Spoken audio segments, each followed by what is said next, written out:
Hey Paradise people, welcome back to the podcast and our radio show here at Bobo 89.1 FM. I am your host Bella Rooney, and today we are joined by Richard McAree with Richard McAree, Environmental Social Governance Program Manager at Dart, working on the ReGen Project, among other things. So thanks so much for coming to chat with us today. Hi Bella, great to be here. Looking forward to having the discussion. Oh, awesome. Okay. So you have a background in all sorts of stuff, commercial and market development, along with environmental advising to government and industrial bodies. You're providing value-add solutions to environmental sustainable infrastructure projects. You're also a Rotary Central Rotarian, which is where I met you and I got thrown into your booth. Mm-hmm. Yeah, absolutely. By luck or judgment, our paths crossed. They did. No, honestly, I mean, nobody really better to have been thrown into a booth with. So let's start by getting to know you a little bit better. You've been in Cayman for 2 or 3 years? It'll be 3 years in August. Okay, yeah. 3 years. And how did you find yourself in the ESG field? And what's your favorite thing about Cayman and our beautiful Paradise Islands? Well, the ESG field is something I guess I've developed in my career over time. It hasn't always been core to my career. Environmental and the social aspects of my career, being a environment and engineering consultant in various jurisdictions across the world, working principally on environmental infrastructure, has I guess led me down that path. And you know, over the years, there's been a very clear development in the requirements and necessity of environmental social governance. All three aspects are very important to the communities in which infrastructure is being developed, or on a global scale, as we tonight talk about COP, UN aspects, and really moving forward in a sustainable way. Yeah. So I wouldn't say I've really drawn into it from a very specific, you could say, theoretical perspective. It's very much a practical perspective, in alignment with infrastructure and development projects that I've been involved with throughout my career.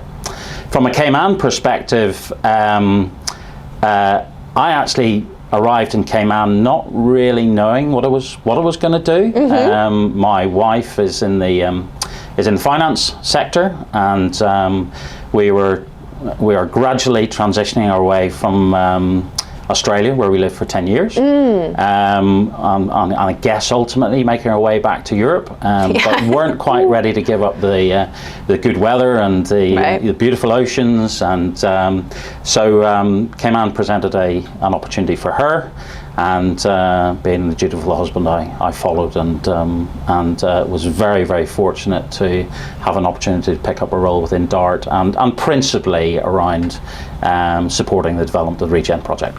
Okay, great. So that's kind of what your role is then at Dart. It's more, is it other island projects, or really, I mean, you don't work with Dart Container, No, I have no involvement with Dart Container at all. Yeah. So I am a Dart employee on island. I work with within the infrastructure group within Dart, but exclusively on projects.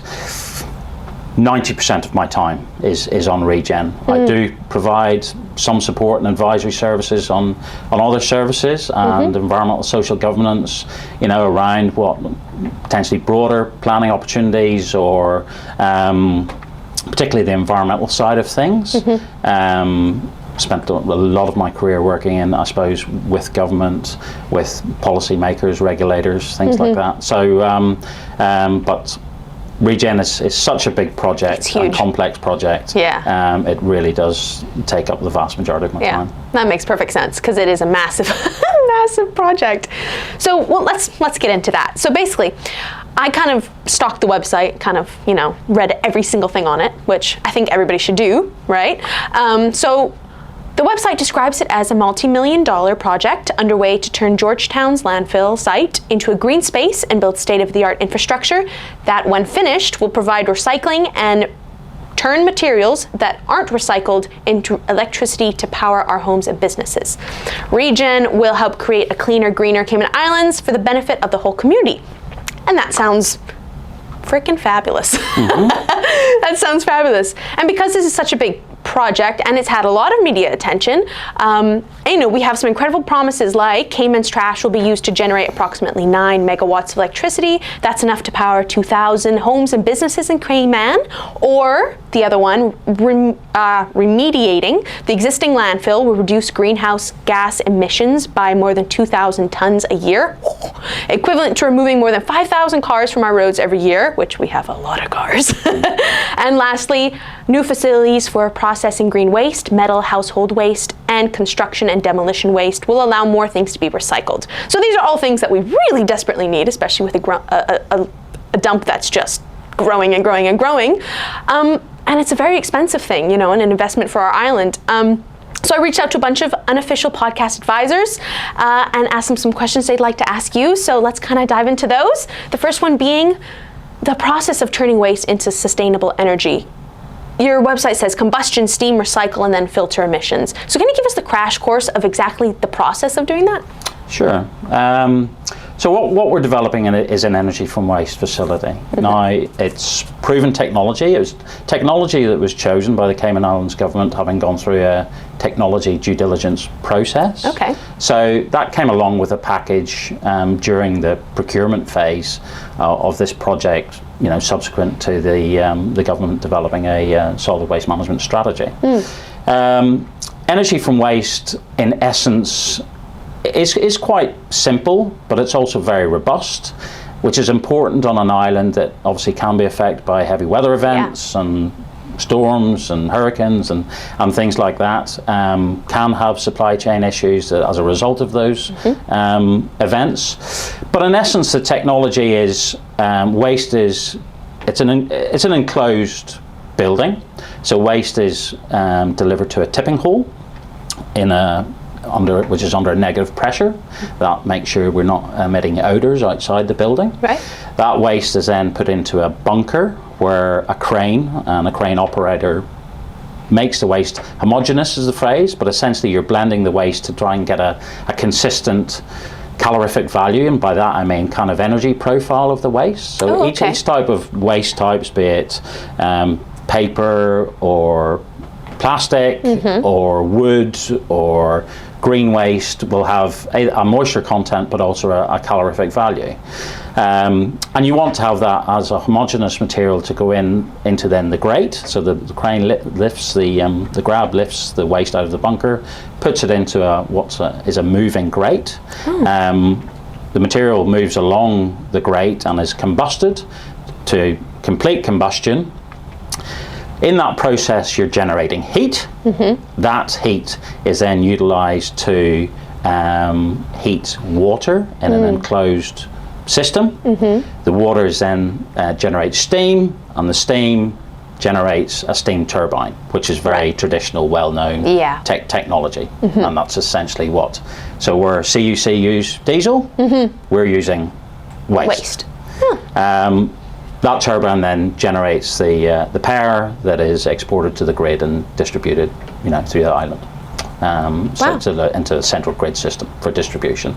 So in essence, that's the methodology of an energy from waste system. It's enclosed, it's safe, it's very well proven in its nature. There are many hundreds of mass burn combustion energy from waste plants around the world. And I think, that whilst I wasn't on island during that decision-making process, that is all, having been involved in other processes like that, it's very often a significant factor as to why mass burn is chosen, because it is proven, it's robust. Parts, spares, maintenance, operation and maintenance is a well understood process. And there's no doubt it is. You want something of that nature on a small island that maybe doesn't have the same level of support infrastructure that mainland Europe might have, or the States might have, or the UK. Yeah, it's a great way for us to become self-sustainable. Correct. Right. That's absolutely right. And ultimately, you also need a system that has a capacity to manage the volumes and increasing volumes of waste. But I would also make the point that this is an integrated solid waste management system, so it's not all, in any sense, all predicated against energy from waste. You mentioned green waste processing. Yes. What's the difference there? Well, the reality is green waste is it's an organic material. It has you could say, a circular economy benefit in as much as if you process a material as is proposed in the ISWIMs. I'm going to start calling it ReGen now. Yeah. The traditional name was ISWIMs, but ISWIMs. ReGen, the ReGen, it's less of a mouthful. Infrastructure where it's the material, depending on the material type, if it's particularly woody, it will can be used as mulch. It will be mulched, chipped and mulched, and other green waste types can then be composted in open windrow composting. Also a very well proven technology for generating good quality compost on an island that essentially has typically quite a low soil quality and soil that has quite high salinity and very often. So having the opportunity to bring that material in, process it, and put it back out the gate for opportunities for farmers or communities or individuals to, improve their gardens, to grow vegetables, or, there's a multitude of uses that are just generating better quality soil in the island that increase and improve productivity. And then it's not, clearly isn't considered as a waste. It's a product, you're generating a product. Right. So the waste, so that's including medical waste as well. When we're talking about I'm trying to break it. So we have green waste, and then we have other waste like medical waste and metals and toxic waste and stuff like that. They all get put over here. And then what about plastics that are recyclable? Do those get added over here with green waste? So the recycling elements that will get that clearly have an opportunity for recycling. I should say, and the infrastructure that is being developed has to go hand in hand with the government, the DEH operation and their collection operations and the expansion of those, because it's generating capacity to allow us to recycle more cans, more paper, more card, more plastics, back into glass for sure. Please, yes. For sure. I think everybody's certainly looking forward to that. I think we are. All the materials that are very well known and understood globally, you would say, for recycling. Cayman's always going to be in a challenging position that, given our size and the volumes that we generate are relatively low, it is hard to then produce secondary industries across that for those particular materials. We just don't have the economies of scale. So for many of the dry recyclables, as they're called, your plastics, paper, card, steel, aluminium cans, and other metals, that will have to go for export, typically to the States, for secondary processing and generation into new products. Okay. The other aspects that you mentioned, medical waste obviously has by its very nature, has a hazardous. Very much so. So that's an aspect of, and the reason why a separate medical waste incinerator is being developed as part of the process. So that's outside the energy recovery. You don't really want blending of that. It's very, by its nature, it should be collected and processed pretty much in real time. And separately. So a separate facility. Well, you don't want that material, kind of sitting around for too long or things like that. And obviously, the other thing is Cayman obviously has an expanding medical. Yes. The number of facilities, hospitals being built. Yes. So there is a requirement. And by the nature of the waste and the processes and protocols and procedures that go along with the handling of that material, that it is kept separate and goes through a separate facility. What else have we got in the integrated waste infrastructure? Dry recycling we've talked about. There will be an expanded and new household waste recycling centre. So it really is about encouraging the community to bring materials that can be reused, recycled, to a new facility that will allow the diversion of those, separation and diversion of those materials. Just easier for particularly the community and people to do that, be it large bulk items, things like that, and they get obviously diverted to the most appropriate point of either, if it's absolutely waste, then it'll go to the energy recovery facility, but if it has a reuse element or a recycling element, then it gets diverted into those particular waste streams and packaged up those materials to be exported. I see. In its entirety, the project is predicated against the waste hierarchy. Right. Refuse, reduce, reuse, recycle, combust, which is energy from waste, and landfill being, and having been globally the lowest form or method of waste disposal. So that then becomes essentially the last option. The last option. Hence, transitioning away from Georgetown landfill. Yeah. I think it's been pretty well articulated, certainly over the last few weeks, that the landfill will be facing capacity constraints. And, you know, there's just an opportunity to be much more sustainable in how everybody can manage their waste on island. And this infrastructure presents people with the tools to allow them to do that, as well as the commercial operations and you know, essentially a combined approach in the partnership. This project is a public-private partnership between the Dart Consortium and the Cayman Islands Government and DH to collaborate and expand both on the education and the actual operational management of recyclables and the opportunities for those materials to be directed to the best end use. Right, and lots of jobs created. And nice. Another upside is lots of jobs created. Right, okay. Yeah, absolutely, and upskilling of you know, really different jobs as well. Yeah. So, and you know, it's not, you know, it's engineers, it's not mucky jobs. Process. There still will be an aspect of operations, and of course, plant operators and things like that, or waste by its nature can be a bit of a mucky business. It won't be as mucky as landfilling, I can tell you that. But just by its nature, and you know, health and safety is very, very important whenever you're managing waste. Of course. The reality is none of us know what somebody puts in a bin, so these guys have to go out and collect it and manage it, and you know, there's a lot of moving parts there. A lot of moving parts, a lot of procedures and processes that will come with the training regime that comes with all this infrastructure.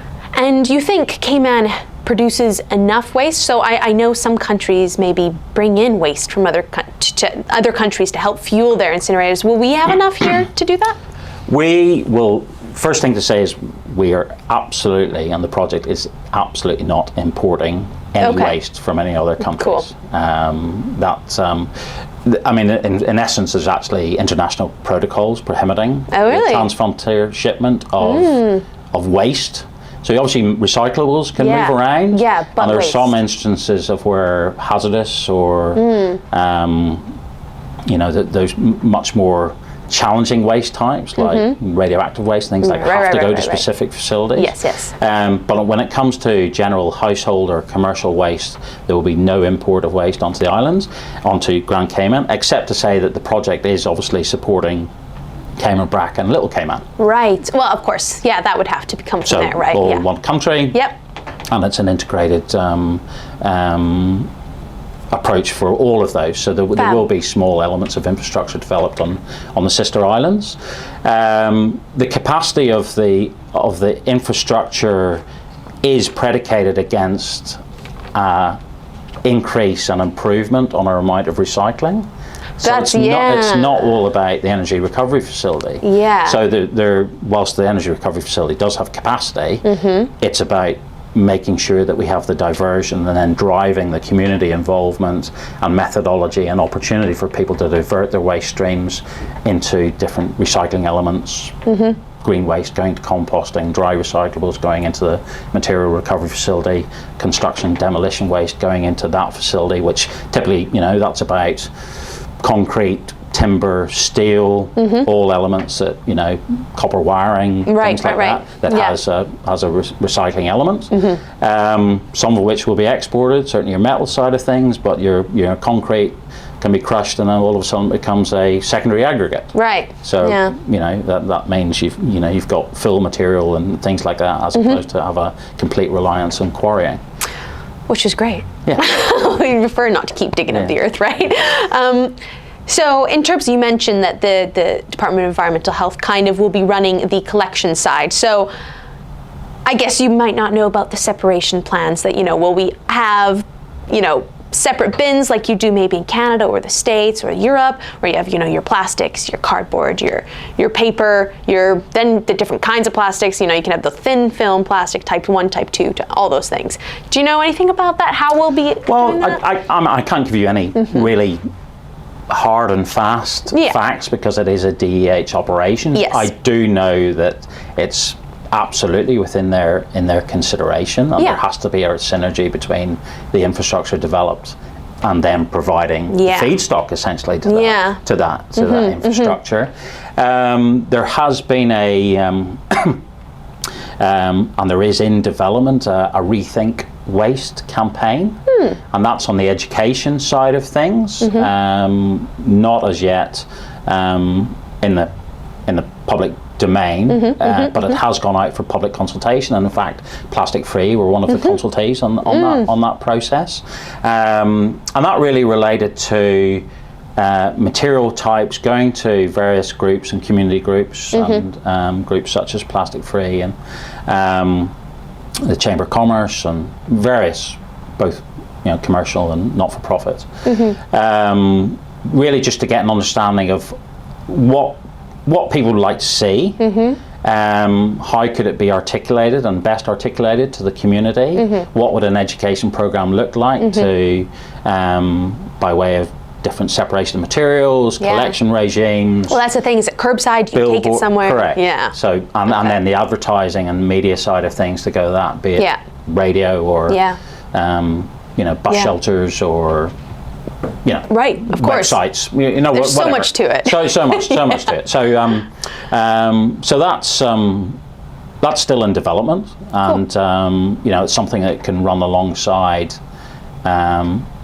you know, hopefully the development and the of the ReGen project. Yeah, and it's something people can still have a say in too. You know, can still have a say in it, right? And will certainly help. It gives DEH some great data with regards to them thinking around the strategy and rollout of their recycling initiatives, be it curbside or, you know, more community bins or kind of depots for or a mixture of both. You know, whatever it ends up being. Right. Yeah. Okay. Cool.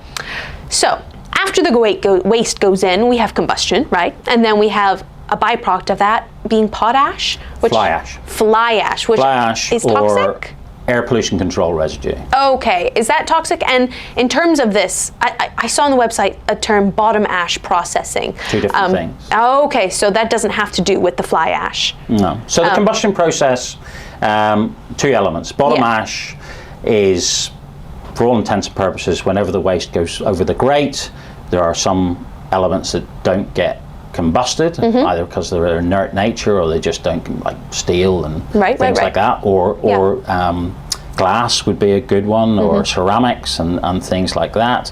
But if you think about it as a combustion process, not that Cayman, there's not many people in Cayman that have you know, fires like we would have had in your living room in Ireland or whatever on a freezing night. So I get that, but they probably have barbecues. Yeah. Oh, yeah. If, you know, you burn your charcoal, it leaves an ash in the bottom, and that's essentially an inert material. Okay. But it has an opportunity to use for a secondary aggregate. I see. Okay, so that's your bottom ash. So that's your bottom ash. Okay. There are recycling elements within it, principally metals. Okay. So, and primarily steel.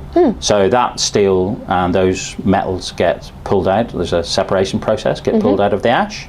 So you're then left with a bottom ash that goes through a maturation process, but essentially leaves you with an inert material that can be used, a bit like your crushed concrete, as a secondary aggregate. Yes, that's actually one of the questions that somebody had was, can we use that to create cement blocks, meaning we no longer have to do limestone? So cement blocks it would require quite a lot more processing and refinement. Okay. It's not to say that in different places around the world, it can generate that. It has quite a high power demand, though, I would say. Is it? Okay. In that generation and level of processing. And like everything in a small island, relatively small island economy, you always have to weigh up that balance. Right, yes. Yeah. Of how much on-island processing is the net benefit better to have utilising the power you might be generating put into the grid, right, and generating a sustainable power and offsetting diesel, for example, right, or generating products such as not cement but like more concrete style, okay, blending. So at the moment, I say that's possibly a next step. The first step is that it does generate a secondary aggregate that can be used once again to offset primary quarrying of aggregates, which is a great place to start. Right. And like all these things, over time there is an evolution. Yeah. There's always an evolution. Yeah. So it's definitely a product. It'll require work and time to, in consultation with the government and the NRA and various organisations. There has to be a process to put this material into the market, but all very, very achievable, I would suggest. Yeah. The fly ash is somewhat nature in as much as... is it toxic or no? It's certainly in countries we consider it as a hazardous material. Okay. And broadly you could consider it as having a toxicity because it does contain heavy metals, furans, dioxins. Yeah.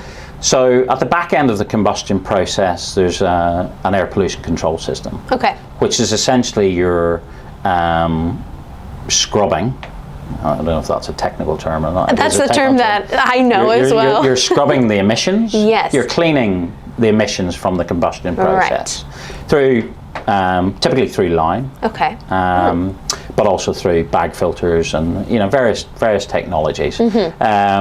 The process that the Energy from Waste facility here is developed against the Industrial Emission Directive standards and European standards, which are currently global highest standards. Right. Okay.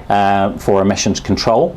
So you pull those dioxins out, and essentially they culminate in a fines. It's a very fine kind of dust-like material. Okay. And so our process, from a environmental and human health safety perspective, is that we bind that material with a cement and a polysanic, which is like a binding agent, you could say. Is it, it's a bit of a cake mixture. Yeah. It gets mixed up, and then that material gets put into the residual waste landfill, which, unlike the existing landfill, is a fully lined facility. It has full leachate management system, and that material goes off and sets like concrete, essentially.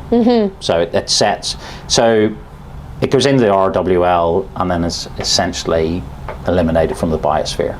And how often would we be putting it into the... Well, that's a fairly continual process because obviously the Energy from Waste plant is operating 24/7? 24/7. It will have operational downtime and maintenance time, scheduling time, and things like that. But there's a maintenance regime. I see. With regards to how often this material is pulled out, blended, and put into the RWL. Okay. And a strict, obviously, procedure around that. Right. And yeah, the scrubbing would definitely be important, as there's a school, right? Yes. Right there, right? Yeah. So well, I mean, that's the air quality assessment, which was coming out as a they're all important chapters in environmental impact assessment. Is determines a lot of those factors and models. The facility obviously has to have a stack, and the air quality model will determine the emissions. So you'll be monitoring that. And it's monitored 24/7. Right. Okay. And it will have essentially a management system that will allow community access, so they can dial in, they can see actually the performance of the. Oh, I love that. Of the Energy from Waste facility. That's wonderful. So it's essentially you could say a self-regulating regime. Those are the standards that we've set. That's what the plant will have to achieve. That becomes very, I don't know if clear is the right word, because EIA documents can be quite detailed in their nature and can be quite technical. We are doing our best to make sure that certainly in there's initial summary chapters and the proposed project and the operating factors and things like that. We make it as clear as we possibly can. And that process, obviously, the draft EIA goes through a public consultation process, so the public will have an opportunity to ask questions and, if there's anything technically that they don't understand, or we're very, very open to make it more clear. Yeah, answering wonderful questions. Is it a noisy process, all of this? Well, actually, I mean, the combustion process itself isn't particularly noisy. Turbines can be quite noisy. Okay, yeah. But similarly, noise is an important chapter of the EIA. Yeah. So the design of the facility is such that you're putting those elements as far away within the envelope of the building, but designing the building so it's as far away from kind of neighbour and generating neighbour nuisance, and then the design of it with regards to insulation and lagging and things like that of the building, there's a lot of noise mitigation. So every and this is really an important aspect of the IA. Every aspect that, or every element that could be considered to generate environmental harm or nuisance, noise pollution, or all those noise things. pollution, or is identified. So as a baseline, what have we got there at the moment? Lots of cars going up and down the ETH, which is noisy. The landfill itself, with regards to machines, methane and things like that. I see, air quality and odor and things like that. And vehicles and things like that. So all of that's considered as a baseline. You then obviously have the consideration of the new infrastructure going on the site, and that will either increase or potentially reduce the baseline. So if you can take the consideration really is we're enhancing the environment, the development of this infrastructure, and then remediating the landfill. So it's in the big picture, it's an absolute benefit. But then there's obviously the engineering mitigation factors that you build into the process and the design and actually construction of the facility to make sure that what you've identified as potential noise being one, then those areas are appropriately engineered and designed with, that in mind. With that in mind, Okay. Yeah, it's good to know. And to make sure they're all within acceptable parameter. That's the important thing. We have no interest in being a bad neighbour. No. You can't. We're too small. You literally can't afford it. You can hear you in Rum Point. So I can assure you that won't be the case. Good, awesome. I love that. What about runoff into North Sound and the percolation into groundwater? Will it affect the water treatment plant nearby at all with these emissions or with any of the other work that's going on? No. Once again, all modeled through ground and surface water assessments. But the reality is it's an enclosed system. So, if we're talking about, the main volumes of waste, you're transitioning from landfill to an enclosed system, combustion system, where there's no rainfall percolating through it. Essentially the waste is kept dry. The other infrastructure will have, there's a surface water management plan. Really the only open air aspect of it is really the green waste, the composting is open, and that will obviously be abundant. We'll have it's organic, I guess, too. Yes, but at the same token, the first principle with regards to contamination is source, pathway, receptor. So what's the source of any potential contaminants? What's the pathway? And in the instance you've just given, it could be, through into groundwater, and what the receptor is. And you mentioned the water authority, or it could be, it could be anything. The reality is we have to have an environmental management plan that recognises all the mitigation requirements and design elements that have come through the EIA, and all water or physical elements of the project and their potential contaminants have to be managed and maintained on site. So leachate treatment facilities for the green waste and the residual waste landfill, those are in place. All surface water has to be managed on site. So you're just eliminating, it's not a physical wall, but within the various aspects and facilities on site, you're essentially engineering and designing it that there isn't that kind of flow of material outside. At all, But the reality right. is it's significantly reduced compared to landfilling in any case. Yeah, and emissions from the stacks will be scrubbed to a high enough level that it IED. shouldn't be an issue. Right. So the Yeah. European standards we discussed. Right. Yeah. Wonderful. Cool. What happens in the case of a storm, that you have storm surge from a hurricane and your facility might be drowned, for instance? Yeah. Will the ash be pulled out? What is the situation there? Yeah, well, I mean, obviously the facilities are all being designed for Cayman hurricane Yeah. standards. Yeah. The energy from waste facility is being elevated, Okay. so it as best as possible is designed to withstand Anything storm like that. surges. Okay. That's a very challenging question here. On a small island Yeah. that obviously, with going back to certainly with Ivan, has Yeah. had Yeah. significant storm surge, but the processes are in place that inevitably a storm like that is probably going to generate some downtime. Yeah.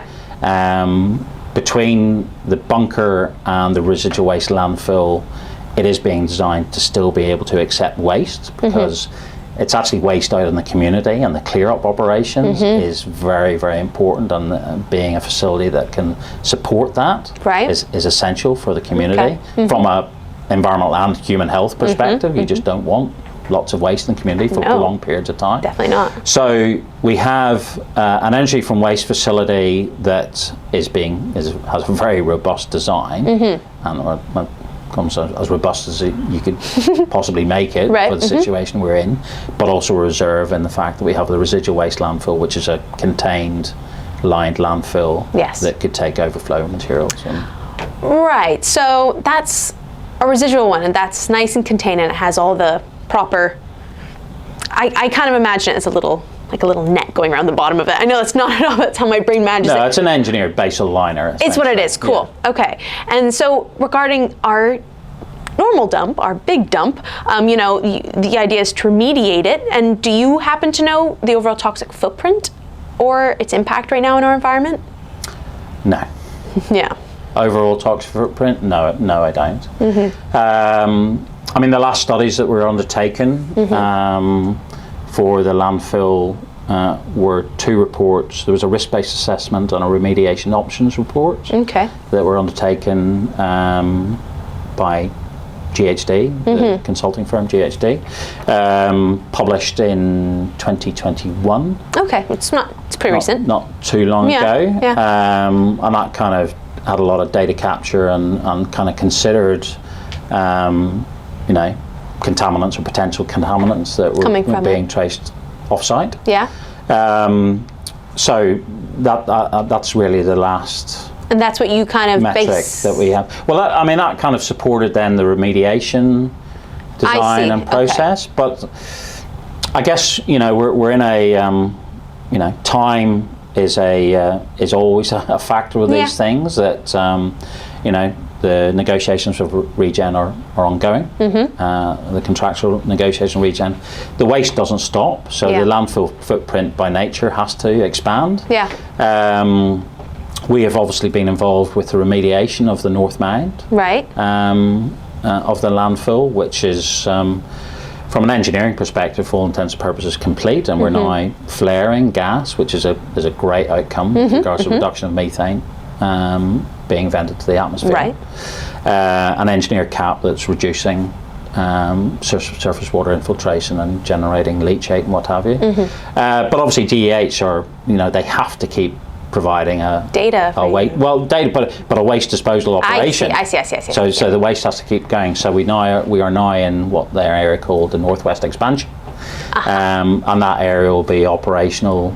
As long as up until that point in time, there's a transition between landfilling and into the new ReGen infrastructure. Right. Fingers crossed. Yeah, because remediation is, we need it, right? We need it, and we need data to support it. And so I just, to me, it's so important that we always stay on top of that. And I know that's not it's not what you're doing. It's the DEH that need to be, I guess, reaching out to you to give you that information. Yeah, I mean, the DEH do undertake some surface and groundwater monitoring. Okay, and then they give that to you. So that there is some data produced on that. Okay, Yeah. well, that's good. I guess better than nothing, right? Yeah, yeah. Awesome. No, absolutely, and yeah. I mean, it's just an unfortunate fact that it will come under some capacity constraints potentially, towards the end. Yes, for sure. But the reality is you have to have a point of disposal for waste. Right. So, okay, we're close to wrapping up here because I know you're a busy man. I have to ask one question. I know you don't probably have the answer to it, but I have to ask. It's a bit controversial. There's been a lot of attention in the media about it right now, but it's in terms of the kind of the figures that have been thrown out for this project. We've had $1.5 to $2 billion thrown out, that it could bankrupt the country, et cetera, et cetera. I think the latest government press release had the government's involvement, so they're half of the partnership, at $11 million per year for all the components for the waste management system. And then over 25 years, that's quite a lot of money. So I don't know if you can speak to this at all. I'd assume not. No, unfortunately not, and it absolutely wouldn't be appropriate to do so. We have clearly commercial restriction and confidentiality clauses as negotiations are ongoing between the Dart Consortium and the government in the project. The reality is that it's been a fairly prolonged period of time now in getting to a conclusion, but I think we all have a hope that it will get to a conclusion. And I mean, the only thing is, whilst I absolutely can't speak to specific figures, I can absolutely say that everybody is working very hard to try and mitigate some of the cost aspects that have been thrown at the project way beyond our control, be that COVID, supply chain issues, construction, energy costs, things like that. So people are genuinely working very, very hard to look to mitigate those costs as best as possible. And that's really probably as much as I can talk to on that point. And that is okay. I would suggest everybody go and make sure that they read the Compass articles, the press releases, the most recent stuff that's come out from the government to get more information on this. I will add that in the show notes so that everybody can kind of stay involved on kind of that. Because it is, money, unfortunately, is a big part of our future, and we have to make sure we manage it well, right? But also implement things like this, which are very necessary for us. So I think that's enough I've called it ReGen edumacation. And I just kind of have two final questions for you. And it's kind of taking us in a completely different tangent, one that I don't know if you can answer. But we have a lot going on with, our East-West Arterial Highway happening with our central mangroves. There's a lot of debate, lots of environmental impact assessments going on with that.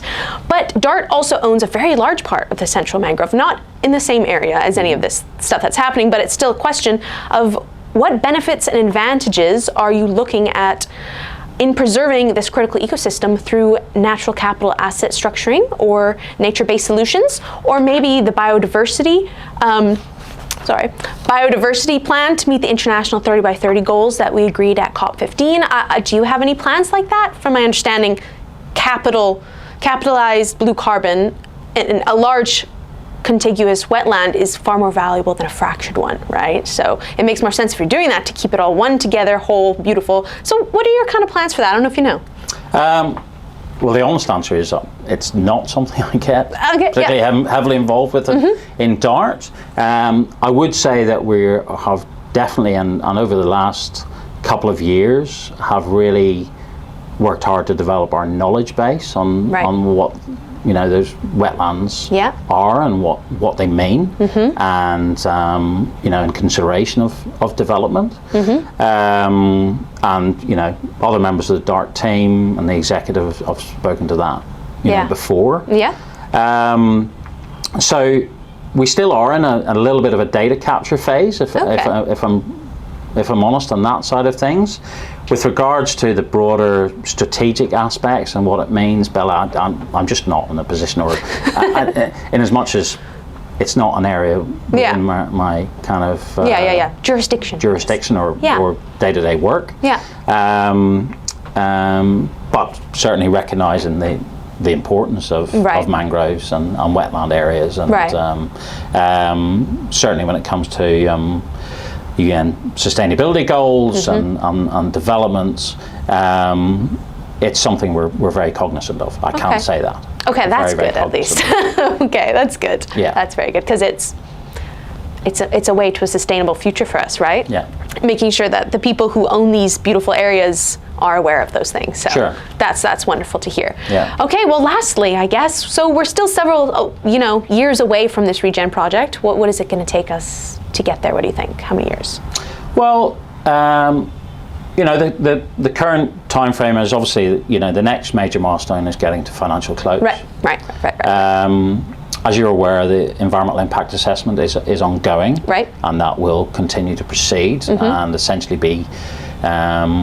We're currently scheduled for a public consultation in August for the draft. With that coming to a conclusion by the end of the year or very early part of next year. And then it's the construction program commences from there. So really we're at the back end of 2026 rolling into 2027 with various aspects of infrastructure coming online. Right. So yes, it is some way away, but whilst from a commercial perspective, those negotiations are ongoing with government, there's a huge amount of work still going on in the background with regards to facility design, the EIA, the contractual engagement of the contractors who are going to be building the facilities, the supply chain, the logistics. Still a lot of stuff. It's a lot, and it's a complicated contract, and it's certainly for Cayman, it's complicated infrastructure.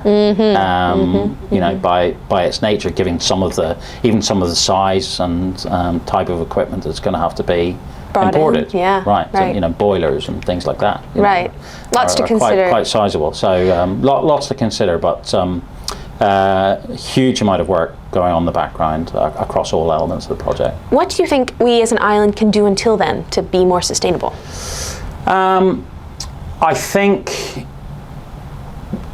there's an opportunity for us to all work harder on the waste hierarchy, and I understand why in so many aspects, and this is where either the economics or the social side comes into that. Maybe recycling isn't in the top 10 of things that people need to consider in their daily week. It could be anything from putting food on the table for the kids to get them to school to other bigger life problems going to work right or finding work or whatever, the bigger life problems. But at the same token, the ReGen infrastructure is a tool, but the tool's only as good as the people that are going to use it. And ultimately, I consider waste in the same way but I have an expectation, I suppose, that almost like a life necessity. So I expect to be able to turn on the tap. I expect to be able to turn on the light.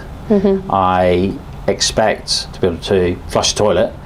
And the other one I expect to be able to do is manage my waste appropriately. And there's a big part of education in that, because you don't know what you don't know. But what we certainly know is there's a lot of jurisdictions around the world that are doing source separated recycling and improving around the reducing, reusing. And that's from a community base right the way up to government and policy, legislation, regulation that goes along with that. So it's very much a combined effort, and obviously the government are working on their sustainability program, energy program, all of which kind of ties together. And in a island community, having that kind of integrated approach just generates benefit for everybody. I agree. So I think in the intermediate periods, having boosting education, we'll certainly try and do our part through the ReGen website, and collaboration with government as well. We'll see where things go with the Rethink Waste, and obviously working with DEH as well, to try and, because little things can make a big difference if lots of people do it. Right? Exactly. I'm always saying that. Yeah. So little differences add up. Little differences add up. Yeah. And so lots of education, presenting the opportunity and the tools for people to do it, of course. I understand that. Yeah. And I'm personally super excited around the ReGen project and infrastructure, because it's a game changer for an island from an environmental perspective, and just managing our waste in a much better way. I agree. I'm excited too. I really hope we can do it. I really hope. It would be wonderful for us. It'd be a Cayman that I want to live, fully, come back, have my kids in. That's what it gives me hope for the future. Seeing a place where I want to come back with my kids one day if I leave, or if I don't know. Yeah. So yeah, wonderful. Thank you so much. That was a lot of questions. So thank you so much for coming here and addressing them. I sincerely hope we can make it happen, and thanks for helping us get it off the ground. I think we're like kind of almost hovering. Ish. I don't even know if we're hovering yet, but that's fine. Thanks so much. Great. Thank you, Bella. Appreciate the time. And thank you again to DMS Broadcasting and Bobo 89.1 FM and my pal Ryan Kirkaldy at Retrospekt Media for capturing all this. You can check out our filmed episodes over on YouTube and follow us on social media at Protecting Paradise KY. A massive shout out to this week's episode sponsor and my dear friend and our show's #1 fan, Maxwell Johnson. And thank you for being, our support, our love, and our reason for continuing to make these. We love you, Max. If you'd like to also help us sponsor the podcast, you can go check out GoFunds. Just search for Protecting Paradise, and any support you give us will just mean the world to us and allow us to keep doing what we're doing. Remember that you cannot care if you don't know, and thanks for joining me today. Remember, we're always open to your feedback and topic suggestions, so don't be shy, and I'll see you soon. Toodles!